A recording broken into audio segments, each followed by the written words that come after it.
sexy, get it sexy. What up, sexies? Hoje a gente vai falar do meu assunto favorito, marketing. 2, tá? Porque quando eu fico pensando sobre o que eu vou vir aqui trazer de pauta para falar com as minhas pessoas favoritas do mundo, mais sexys, eu tava vendo que as pautas estavam indo muito para um lugar filosófico, psicológico, comportamento. E assim, óbvio que eu vejo que os meus maiores desenvolvimentos e as minhas questões estão muito atreladas a entender o epicentro do ser humano, e quanto mais eu me aprofundo, mais eu entendo de mim, o que eu sou, o que eu quero ser e conquisto essas coisas. Entretanto, pra mim, a minha trajetória de autoconhecimento e a expansão da minha consciência de entender por que e como o mundo é mundo e por que as pessoas fazem as coisas do jeito que as pessoas fazem, etc., veio muito a partir do marketing. E eu não sei se veio... eu acho que eu lembro dos meus questionamentos iniciais, assim, quando eu tava na minha trajetória de marketing, mas era tipo assim, sei lá, por que as pessoas ficam tão felizes na Disney? Por que você paga R$36 num copo de café do Starbucks? Eu não sei se é 36, mas às vezes quando, tipo assim, eu vou fazendo, adiciona baunilha, adiciona extrato, uma dose extra de café, não, você consegue pagar R$45 num café sim, se você quiser. Basta você querer. Mas eu acho isso incrível. E eu ficava sempre tipo, cara, por que as marcas fazem isso e falam isso, darará? E aí eu entrei na faculdade de administração. E eu não sei quando que vocês perceberam pela primeira vez que marketing é foda.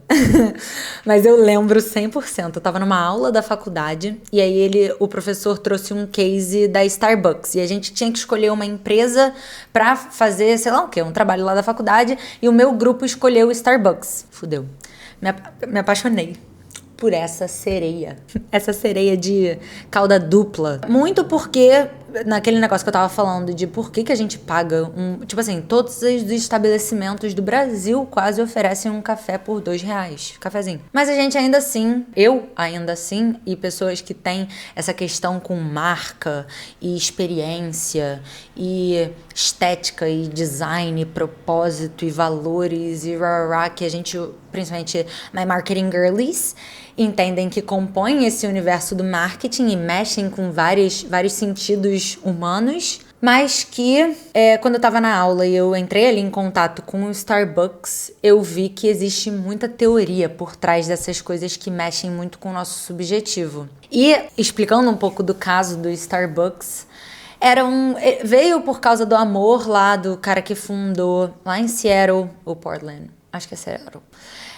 Falando do amor dele por café e fazer café, mas atrelado a uma outra necessidade dele, que era a falta de um terceiro lugar, como ele chamava, third place, que você tem 3 grandes lugares na sua vida, você tem 2 grandes lugares na sua vida, a sua casa, que é o tempo que você tá confortável, faz o celular, e o trabalho, que é onde você passa a outra maior parte do tempo da sua vida evoluindo, desenvolvendo, ganhando o seu salário, fazendo os meios da sua vida.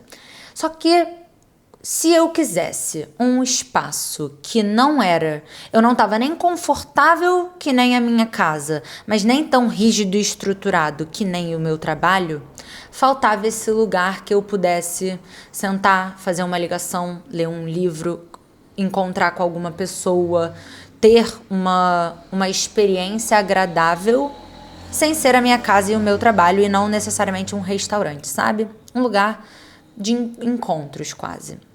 Mas que fosse confortável como a sua casa, mas que tivesse a estrutura como um trabalho para que, se você precisasse trabalhar fora de casa, ou se você precisasse fazer uma reunião, ler um livro, etc. Entendeu, né?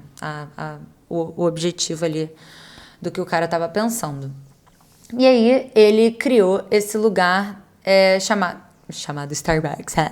Ele criou o Starbucks muito com o objetivo de criar esse terceiro lugar. Só que ele também percebeu, num outro ponto, de como que as pessoas também prezavam por um café de qualidade, que tivesse uma estética que agregasse mais valor na vida das pessoas do que aquele café que você tomava na esquina ou em qualquer lugar, sabe? Então, ele trouxe o elemento do design, da estética para dentro do Starbucks.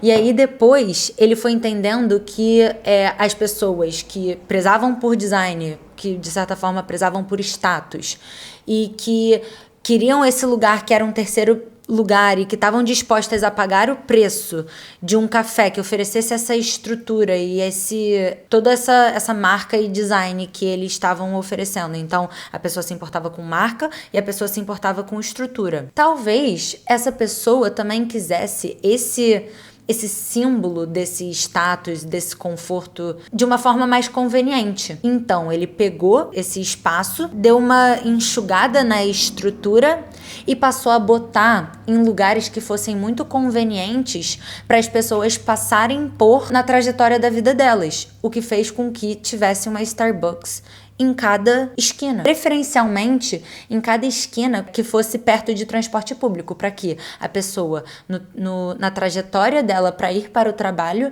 entrasse em contato com o Starbucks, vinculando esse hábito dentro da rotina dele, o que fez exponencializar então muito mais o hábito de você pegar um Starbucks ao longo da sua trajetória do café, mas ao mesmo tempo já tendo aquela conexão emocional de é o meu terceiro lugar, quando eu preciso ser criativo, quando eu quero ter um encontro emocional, aquele é o meu lugar. Então essa é a conexão emocional. A conexão emocional do status, no lugar do design, de você, quando tá indo para o trabalho, você não tá carregando uma xícara de café qualquer, você tá carregando um Starbucks, que é um símbolo de prestígio, querendo ou não, porque as pessoas sabem que o café da Starbucks, querendo ou não, é mais caro, mas as pessoas pagam o preço do design, mas querendo ou não, aquilo é um símbolo para a imagem que você quer passar perante ao público, perante ao mundo, que é, eu me importo com isso, com isso, com isso, então eu vou carregar esse símbolo no meu trajeto para o trabalho.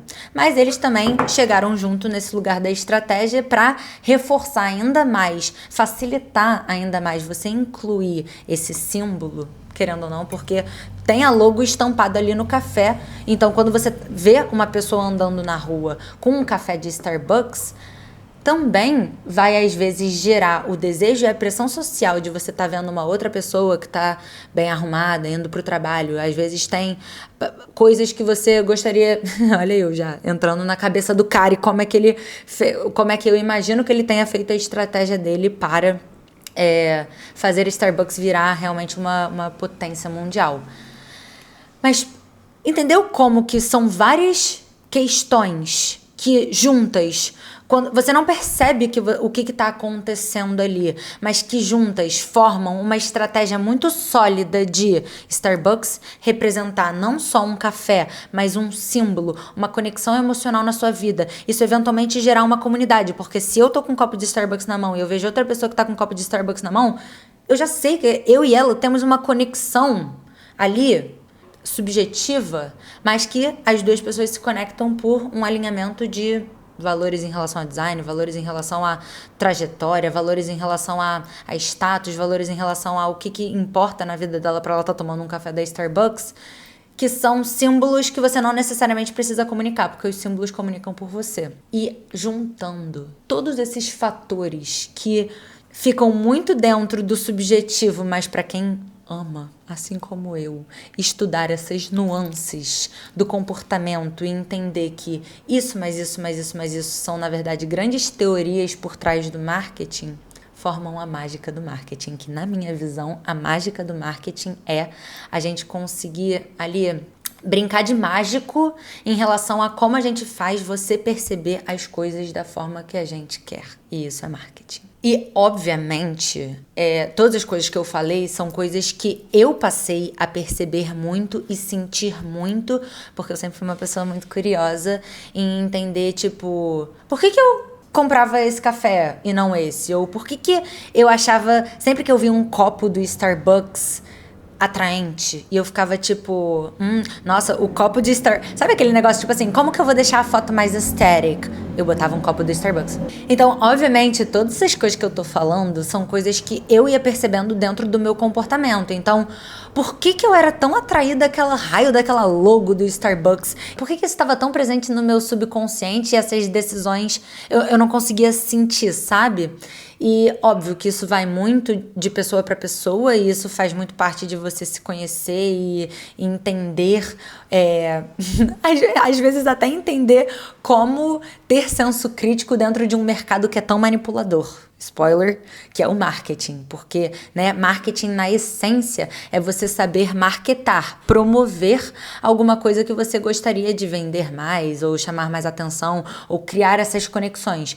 O marketing fica perigoso nesse lugar porque você tem um poder muito grande de manipulação das pessoas ali. Tanto que a gente vê todas essas histórias de tipo guru do marketing, e tem até um lugar muito pejorativo nisso, porque tem muitos profissionais que se aproveitam dessas técnicas de manipulação de comportamento humano, porque no final isso é marketing. Então, às vezes você até ter consciência em relação a isso te ajuda a ter um senso crítico maior quando você está manipulando esse mundo do capitalismo, ou indo crossing esse mundo do capitalismo. Mas law is here. Your sex is here para abrir os olhos de vocês em relação ao marketing, mas que é esse negócio que, assim, me move como ser humano, entender como que, às vezes, até você trabalhar com coisas que você ama e que te movem, como o marketing é comigo, às vezes vai te inspirar a estar trabalhando com coisas que te movem e te conectam e te fazem se inspirar a ponto de querer evoluir profissionalmente nesse lugar, simplesmente pela parada ser interessante as fuck pra você. So that's sexy. Mas no meu caso, não foi o meu caso, tá? Não foi o meu caso quando eu comecei a fazer faculdade. Quando eu saí da escola e ia pra faculdade, meu pai falou, você tem 3 opções, arquitetura, administração ou direito. Escolhe. E no caso, eu não sabia muito bem o que eu queria fazer. Eu achei que eu queria fazer arquitetura, mas eu via uma galera mais velha fazendo arquitetura e a quantidade de BOs e noites mal dormidas que a galera de arquitetura tinha que passar. Então eu falei, eu tenho 4 graus de hipermetropia e 3 de hipermetropia em cada olho. E eu falava, cara, não vai dar pra fazer maquete. 4 horas da manhã meu olho vai pedir arrego. Não dá. E aí eu falei, tá, arquitetura... No. Direito tinha que ler muito. E naquela época eu não gostava de ler muito. Talvez porque hoje em dia eu amo ler muito. Só que talvez eu entendi que eu não tinha me conectado tanto com aquele conteúdo a ponto de falar, tipo, eu quero ler leis e livros de leis e entender como é que o sistema todo funciona.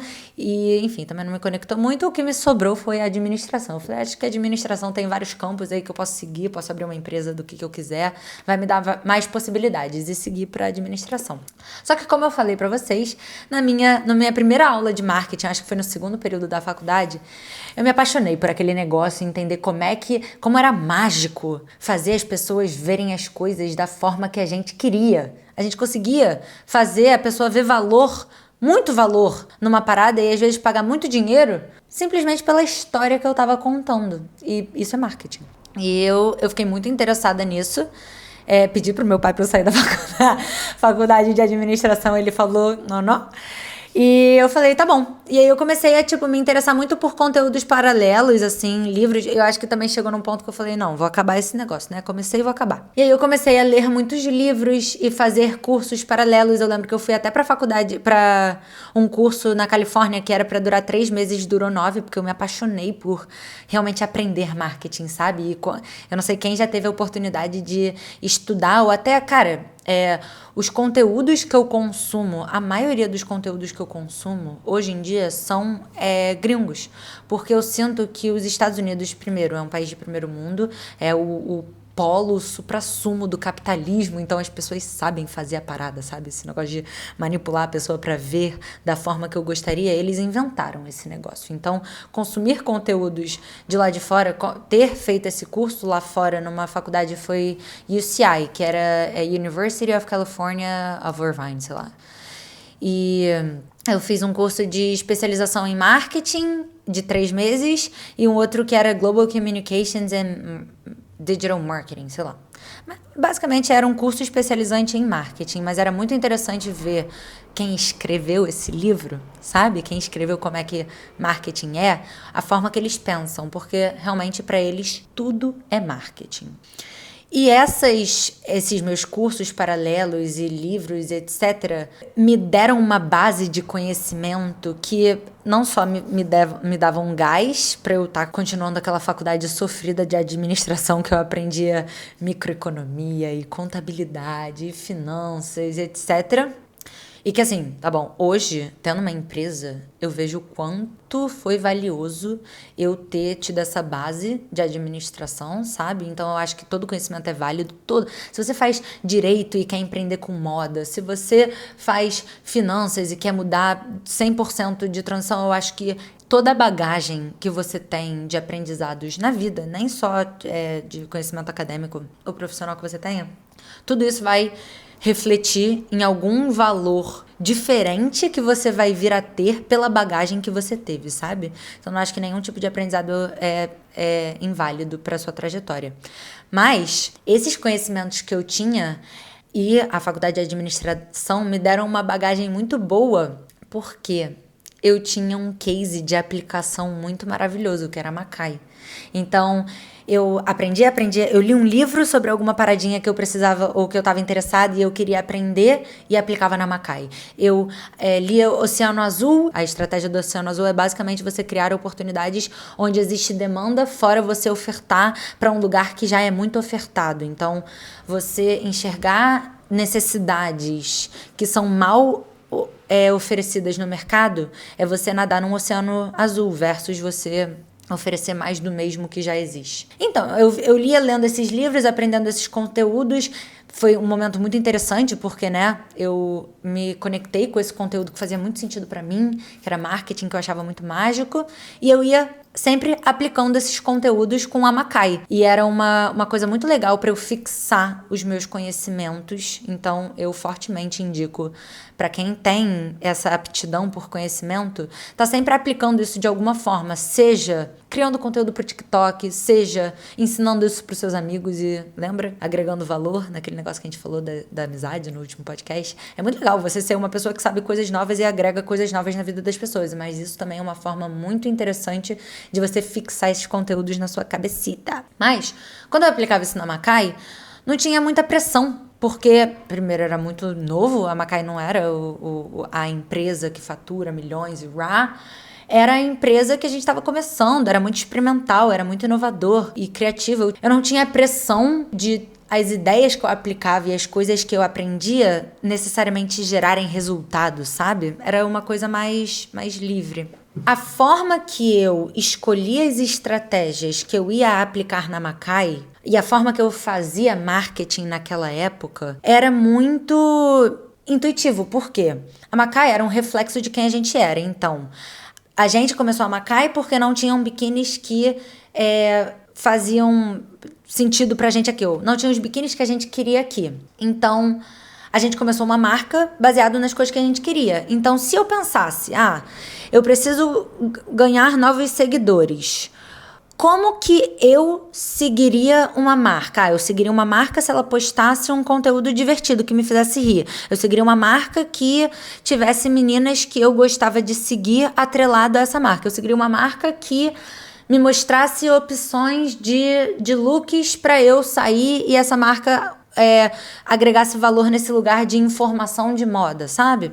Então eu sempre ficava pensando, tipo, o que eu precisava ver numa marca e como que a Macai poderia ofertar a essa necessidade pessoal que eu tinha. E aí eu ia conseguindo tomar boas decisões para a Macai, porque, né, eu era o público da Macai. Então, se eu gostava disso e eu via valor nisso, provavelmente as pessoas que seguiam e acompanhavam e consumiam Macai também gostariam disso. E foi dessa forma que eu fui fazendo marketing. Isso me fez entender que marketing era muito comportamento. Marketing, se eu entendesse as pessoas cada vez melhor, eu faria um marketing melhor. Eu entendi que marketing era psicologia, filosofia, comportamento, neurociência, dado. Marketing era todas as vezes que eu entendesse melhor a pessoa que eu tava me direcionando, como ela pensava, como ela agia, o que ela queria pra vida dela, quais eram os medos dela, o que ela buscava na marca ali de necessidade, como é que a marca conseguiria suprir aquelas necessidades que ela tava sentindo naquele momento, o que era relevante pra ela naquele momento que eu tava me comunicando pra ela, e não só na vida inteira, porque se eu quisesse ser relevante pra ela durante um ano todo, eu precisaria entender o que era relevante pra ela em janeiro, o que era relevante pra ela em fevereiro, o que era relevante para ela em março, só que não são temas totais, genéricos, que vão ser relevantes. Tipo assim, eu não vou conseguir ser relevante para todo mundo sempre, ao mesmo tempo, mas eu consigo ser muito relevante para algumas pessoas de uma forma bem pontual. Então, se eu entendesse melhor as pessoas que eu servia, eu entenderia como fazer um marketing melhor. Só que isso também me dava muito medo, porque eu sabia fazer isso comigo, porque eu me entendia cada vez melhor. Então, e eu era um reflexo da Macai. A Macai era um reflexo de mim. E vice-versa. Só que eu ficava com muito medo de eu conseguir fazer isso, tipo assim, pra seguro de vida, pra geladeira.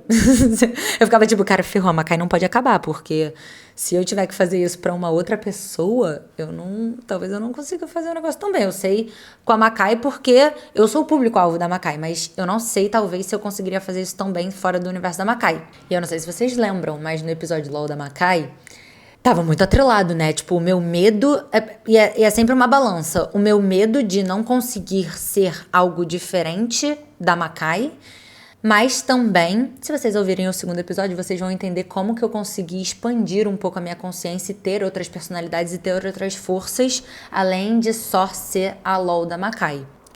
Mas também evoluindo como uma profissional do marketing e tendo outros conhecimentos e me aprofundando cada vez mais dentro desse campo de conhecimento, entendendo cada vez mais pessoas e como um todo, foi me capacitando mais como uma profissional do marketing. Mas eu vou chegar nesse ponto. Então, quando a gente começou lá na Macai a fazer coisas de uma forma muito intuitiva e fazer as coisas de uma forma diferente do que a galera fazia, porque a gente queria coisas diferentes, a gente queria uma modelagem diferente, a gente queria comunicar de uma forma diferente, a gente queria fazer coisas que faziam mais sentido pra gente e a gente resolveu fazer diferente. Isso é o princípio da comunidade. Quando eu fui estudando e entendendo mais, eu entendi que a comunidade, de acordo com o Seth Godin, que é um cara que eu gosto muito, ele fala que pra você formar uma comunidade, uma tribo, você tem que ter um líder carismático, com uma ideia inovadora e uma plataforma que retroalimente essa comunidade, essa conexão de pessoas que você acaba desenvolvendo. Porque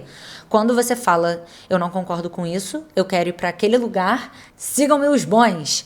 Que é um pouco de tipo assim, sei lá, o que acontece no Sexy Minds? Eu acho que eu penso dessa forma, eu acho que isso faz sentido pra mim, isso faz sentido pra mim. Se você se conecta com essas ideologias e com esses pensamentos, provavelmente as outras pessoas que se conectam com esses pensamentos e que trocam comigo e conversam comigo em relação a essas temáticas, muito provavelmente vai se conectar com você, porque esse é o princípio de comunidade. São pessoas que concordam com uma ideia inovadora e juntas formam essa comunidade, esse grupo de pessoas que estão atreladas, agrupadas, assim, por se conectarem, estarem alinhadas em pensamentos, em valores, em questões, a partir de uma pessoa que puxa essa liderança, sabe? Se você pensar na Apple, existem várias opções de celulares, mas as pessoas escolhem Apple. E por que as pessoas escolhem Apple? Os mesmos motivos. Design, tecnologia, status, whatever.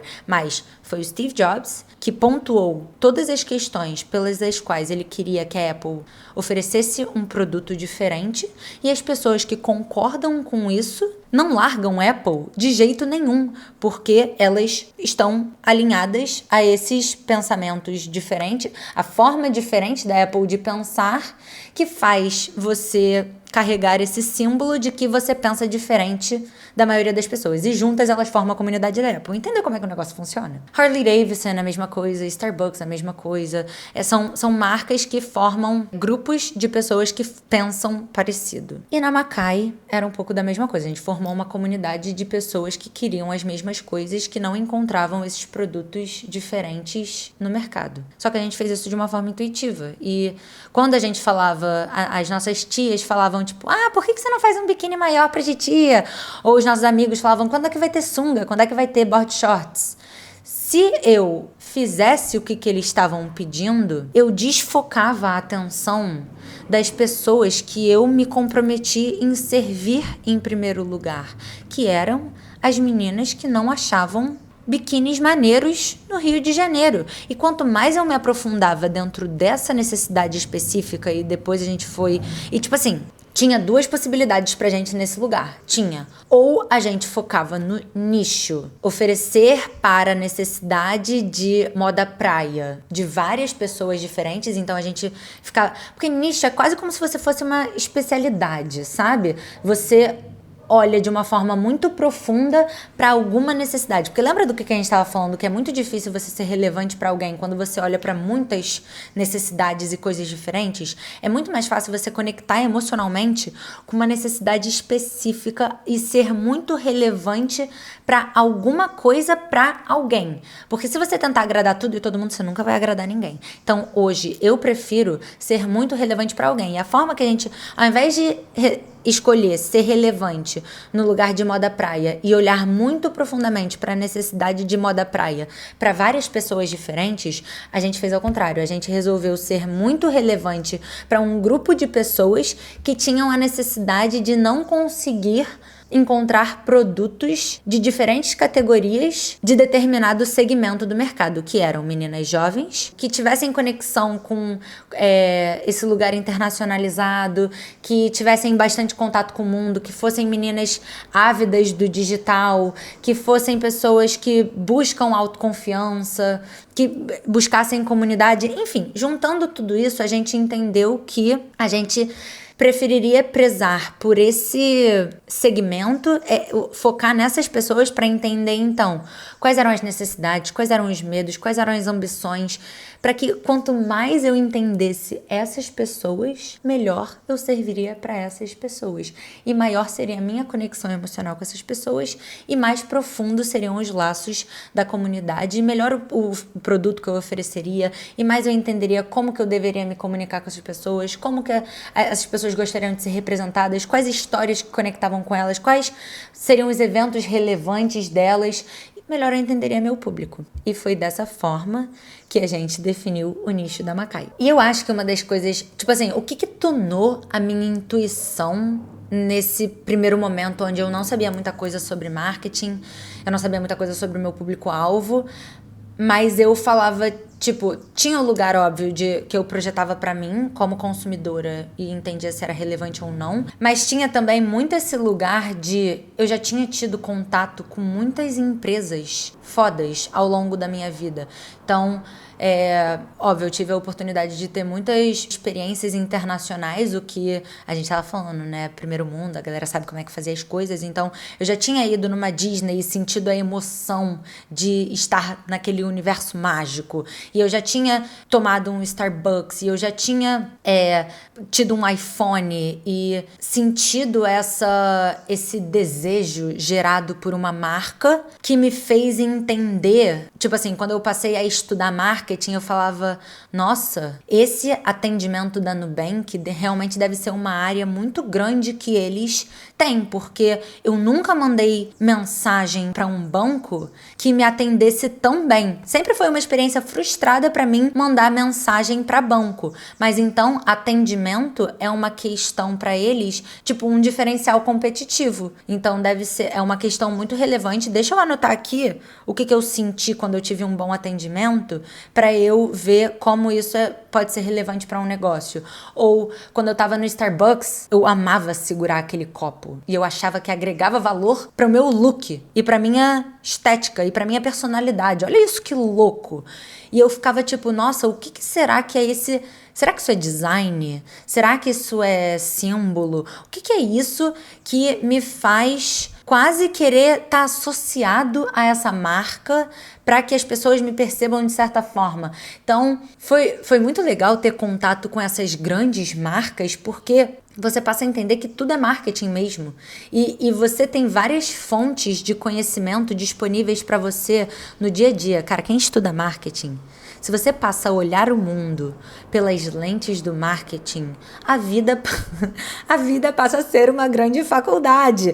Mas porque, cara, se você olhar letreiros, eu tava vendo um documentário muito interessante esses dias. Eu fiz até um TikTok sobre. Quem não me segue no TikTok e gosta de análise de marketing, inclusive, me segue. Eu acho que lá é Caroline Mauro ou Botucum Come Law.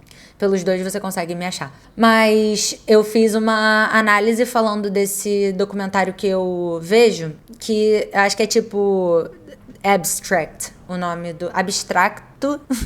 Anyways, Abstract é a arte do design. Que o episódio especificamente que eu tô falando é um de design gráfico, que ela fala basicamente isso, que ela anda pelas ruas olhando os letreiros e entendendo e analisando a sensação que os letreiros passam para ela e a forma que uma letra conta uma história mais agressiva, ou mais moderna, ou mais convidativa, e como que uma cor pode fazer você sentir mais fome, ou sentir mais luxo, ou sentir mais um lugar mais calmo, mais convidativo. E como que quando você estuda e passa a analisar essas coisas, porque querendo ou não você entra em contato com marcas todos os momentos do seu dia, e através de publicidade, através de ads, através de comunicações, através de letreiros, através de, enfim, todos os símbolos que eu escolho essa caneta, ou esse fone, ou esse livro, essa capa, esse título, esse copy. Eu abri o e-mail porque ele tinha essa frase que me chamou muita atenção. Se você passa a olhar o mundo dessa forma, é um caminho sem volta, porque quem gosta de marketing, você realmente pode aprender o tempo todo, o dia inteiro, se você entende o trabalho por trás daquilo que você está consumindo e sendo impactado por. Mas um dos caras que eu mais gosto e uma pessoa que foi realmente muito influente na minha trajetória do marketing, que hoje eu sinto que eu sigo uma linha de marketing específica, que nem, tipo assim, na psicologia eu gosto da linha freudiana, que é a psicanálise, que faz eu olhar os meus sentimentos e as minhas emoções de determinada forma. Mas no marketing, a minha linha é a linha do Seth Godin, que ele chama de permission marketing, é marketing de permissão, que é um marketing através da empatia, um marketing através do serviço. É basicamente você entender quais são as necessidades do seu cliente, da sua pessoa, da pessoa que você quer servir, para então você melhor servir essa pessoa. Isso é empatia, sabe? Você se colocar nos sapatos de uma pessoa e quando ela vem reclamar com você que, sei lá, que ela não... que o prazo do seu produto passou de um dia. Se você fica bravo como um empreendedor em relação a isso, é basicamente um tiro no seu pé. Porque a pessoa está tirando o tempo da vida dela para ir prestar uma reclamação, que você pode sempre olhar as reclamações de uma perspectiva de feedback, que se isso é uma dor para a pessoa, isso é uma oportunidade de melhoria para mim. Mas, obviamente, se você olhar todas as reclamações de pessoas que são seus clientes e você quer servir, e das que não são os seus clientes, que nem eu tava falando, por que o seu biquíni não pode ser maior? Por que você não faz sunga? Isso não é necessariamente um feedback construtivo, entre aspas, para mim. Ou, óbvio que pode ser construtivo, mas isso não é necessariamente o feedback que eu tô falando em relação a você. Se você não ouvir, você dá um tiro no seu pé. Ou de você entender as necessidades do seu cliente. Eu tô falando do seu cliente. Quem é a pessoa que você se comprometeu a prezar pelas necessidades e pelas demandas dele em primeiro lugar? E aí o Seth, ele tem uma outra coisa que ele chama de MVA, que é Minimal Viable Audience. Quando você está começando um negócio, principalmente, é muito relevante para você criar uma conexão emocional com aquela pessoa, se destacar das coisas que todas as pessoas estão fazendo, ser relevante para alguém, não para todas as pessoas, mas muito relevante para alguém, é você considerar a menor audiência possível. Essa é a tradução de Minimal Viable Audience. A menor audiência viável para você fazer o seu negócio rodar. O que isso quer dizer? Se você conseguir entender o que faz 3, 5, 10, 15 pessoas se conectarem muito profundamente com aquilo que você está querendo oferecer, às vezes essas vão ser as pessoas que vão mais ver valor no universo sobre o que você está oferecendo, vão validar o seu produto. Óbvio, você não vai querer criar um negócio para 15 pessoas. Eu tô falando mais quando você está tentando validar a ideia que você está querendo trazer para o mundo. Porque lembra do que a gente estava falando de Oceano Azul? Para que você vai botar mais uma coisa que já existe no mundo hoje em dia, quando a gente já está tão flodado de pessoas, informações e coisas? Então a gente obviamente quer ser relevante para alguém e para alguma coisa. Só que hoje, para você ser relevante, às vezes é mais fácil você olhar para questões mal resolvidas, mal oferecidas no mercado, do que para coisas que já existem, sabe? Tipo, é uma forma de você se destacar no mercado hoje é você entender o que é uma coisa mal oferecida para as pessoas. Então, se a gente olhar para a Nubank, por exemplo, e por que a Nubank hoje tem mais usuários, eu posso estar falando besteira, tá? Mas é uma das marcas mais valiosas do Brasil e eles conseguiram fazer isso num tempo muito menor do que a história que o Itaú tem, e eles estão competindo pau a pau ali em relação a marcas de bancos brasileiros, e a Nubank fez isso de uma forma muito rápida. Por quê? Porque ela entendeu que existia essa brecha no mercado gigantesca de um atendimento muito mal ofertado de banco, sendo que banco é uma das coisas mais importantes para a vida de muitas pessoas, e tinha essa lacuna gigantesca a ser ofertada nos serviços que os bancos prestavam. Ah, mas Nubank não tem agência e eu não consigo ter um banco que não tem agência porque eu preciso muito. Tá bom, não é pra você. Nossa, uma das frases que eu mais amo. Eu não sei como é que eu não falei essa frase o negócio todo, que não é pra você. Porque quando a gente tá falando de relevância, a gente tá mirando em não ser relevante pra todo mundo. E dá medo, obviamente, de uma pessoa chegar e falar, tipo, mas por que você não faz nananã? Você tinha que fazer nananã. A minha vontade de falar para todas as pessoas não é para você. Não é para você. Se você não acha que faz sentido eu falar inglês e português, talvez não seja para você. Se você acha que eu deveria falar mais sobre teoria e que o meu podcast é muito subjetivo e que eu sou feia e que a minha voz é chata, talvez esse podcast não seja para você. E tá tudo ótimo, entendeu? Eu tô tentando me conectar. Eu prefiro muito mais focar meu tempo nas pessoas que é para elas do que nas que não são.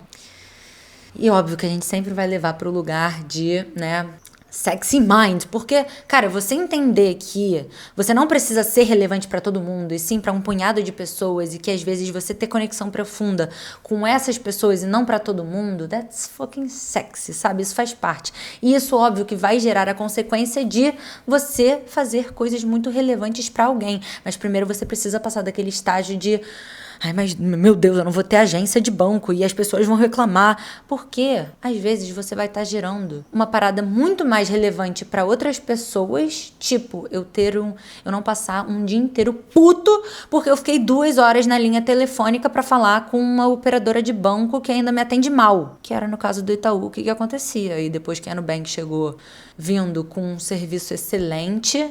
Não sei se vocês sabem o caso do João Pé de Feijão, da Nubank, mas eu fiz um curso de Customer Experience deles, que é experiência do consumidor. E muito rapidamente teve um caso da Nubank que a mulher atendeu um atendimento que ela estava pedindo para estender a linha de crédito dela, ou aumentar o limite do cartão de crédito dela, porque ela precisava pegar um Uber para ir para casa, porque ela estava grávida. E ela precisava conseguir ter crédito para pegar o Uber para casa dela. A Nubank oferecendo um serviço... Eu fico até arrepiada quando eu falo dessas coisas, porque realmente, pra mim, serviço de atendimento é uma coisa muito importante. E pra algumas pessoas não vai ser tanto. Tipo, pra minha avó. A minha avó não vai entrar em contato, às vezes, com o atendimento. Ela vai lá na agência resolver o que ela precisa fazer. Entendeu como relevância pra alguém pode não ser pras outras pessoas? É isso que eu tô falando. Então, a Nubank, ela pegou esse caso da mulher que ela aumentou o limite de crédito na mesma hora, tipo, ela ofereceu um ótimo serviço, lembrando, o serviço, atendimento ao cliente é muito importante para a Nubank. Então, quando a mulher explicou a história do porquê que ela estava precisando de um crédito maior, a mulher liberou na mesma hora, porque eles também dão autonomia para as pessoas de atendimento tomarem atitudes, empoderam os funcionários a tomarem atitudes que estejam dentro do escopo do que vai fazer ele oferecer um bom serviço para um cliente, que é aumentar até R$250 do crédito da pessoa para ela conseguir pegar um Uber para ir para casa. E quando ela teve essa resposta do seu limite foi aumentado, no mesmo momento, ela ficou muito feliz, teve um ótimo serviço ali, desligou o telefone e tchau. Uma semana depois, ela recebe uma caixa roxa, obviamente, da Nubank, falando que era com um livro do João Pé de Feijão, falando tipo, não, a história é a seguinte, desculpa, eu pulei uma parte importante, que é porque ela, quando ela atendeu o telefone, ela falou, porque eu e Feijão, a gente precisa ir pra casa e eu não consigo ir de Uber porque eu tô sem limite no meu cartão de crédito, era isso. E aí, quando ela falou, eu e o Feijão, a atendente falou, Feijão, é seu cachorro? Ela, não, é meu filho. Eu chamo ele de Feijão porque eu ainda não resolvi o nome. E aí, quando ela contou essa história, ela liberou o limite do cartão de crédito, enfim, desligou o telefone. A Nubank sensibilizada, e eles têm essa política lá dentro que é tipo assim, vocês têm um budget pra surpreender o cliente, porque eu não sei o que vocês, enfim... Experiência do cliente, o que eu aprendi no curso atender as necessidades do seu cliente é o básico. Você tem que fazer isso para oferecer uma boa experiência de cliente, ponto. Você surpreender o seu cliente é o a mais. E quando a Nubank, que tem oferecer um ótimo atendimento como um diferencial competitivo, eles têm esse budget para você poder surpreender o seu cliente em momentos específicos ali. Você não vai surpreender todos os seus clientes, porque senão o negócio às vezes não anda. Mas enfim, eles tinham esse budget e eles mandaram essa caixa roxa com um livro João Pé do Feijão, por isso que era a conexão do feijão aí que eu tava tentando lembrar. E a mulher se emocionou tanto com aquele super diferencial de um super atendimento que não só liberou o limite do cartão de crédito para ela conseguir pegar um Uber em segurança, ela grávida, mas continuou essa conexão emocional com o cliente, oferecendo uma caixa com um livro e João Pé do Feijão e uma mantinha roxa, enfim, entendeu? Como é que eles pegam uma coisa que era uma coisa muito mal ofertada pelo mercado, que era atendimento ao cliente, e trazem isso para ser o diferencial competitivo deles em relação a todos os outros bancos do Brasil? É você pegar uma coisa que te destaca e ser relevante e criar conexão emocional e ser conhecido por. Isso às vezes é um nicho, mas isso também é você entender o que o Seth Godin estava falando, que eu vou focar muito nas necessidades do meu cliente. Mas o que é a necessidade do meu cliente? A necessidade do meu cliente é ter um atendimento de banco com dignidade, com respeito, que preza realmente pelas necessidades do meu cliente. Deixa eu então focar em fazer o melhor atendimento de todos. E isso é marketing por empatia. Marketing por empatia também pode ser entender que o seu diferencial competitivo pode ser preço. A partir disso, você entende que qual é a necessidade do seu cliente aí? A questão financeira. Então, você vai comunicar com ele de acordo a essa necessidade. Pode ser também que a necessidade do seu cliente vai ser de pertencimento. Então, a necessidade dele é de se sentir visto, de se sentir pertencente, de fazer parte de uma comunidade. Então, você vai prezar por essa necessidade. Às vezes, a necessidade do seu cliente vai ser de ser percebido como a pessoa mais, com maior status daquele ambiente. Então você precisa criar símbolos na sua marca para que ela seja percebida com aquele símbolo. Gucci. As marcas de alto luxo, tem a marca de alto luxo que vai usar a logo para reforçar essa associação à marca, então ao status, porque todo mundo conhece que aquela marca é muito cara e se eu estou usando aquela marca, eu sou percebido daquela forma. Mas também tem o ultra luxo, que é o quiet fashion. Enfim, cada marca, a partir do momento que você entende qual é a necessidade do seu consumidor e como que você melhor oferta e melhor valida e melhor serve àquelas necessidades, melhor é o seu marketing. Quanto mais você entende as pessoas que você serve, melhor é o seu marketing. Então a gente vai fazer marketing para todo mundo? Não, mas para quem a gente se propõe a fazer, a gente vai fazer o melhor marketing de todos. Eu fui percebendo, como eu falei pra vocês, que tudo é marketing. Então, hoje, como marqueteira e como uma pessoa que ama marketing, eu entendo que existem várias fontes de marketing disponíveis para quem tem esse interesse de estar continuamente evoluindo como uma profissional de marketing, porque eu acho que quem trabalha com marketing já entendeu que não dá para você entender os fundamentos básicos e parar por aí, porque marketing está constantemente evoluindo, porque o ser humano está constantemente evoluindo. Então, para você entender o que é relevante para um algoritmo, como fazer uma história que faz a pessoa se conectar emocionalmente com você, como você oferecer um produto relevante para aquela necessidade. Você tem que estar continuamente evoluindo os seus conhecimentos para você estar continuamente sendo relevante para aquelas pessoas.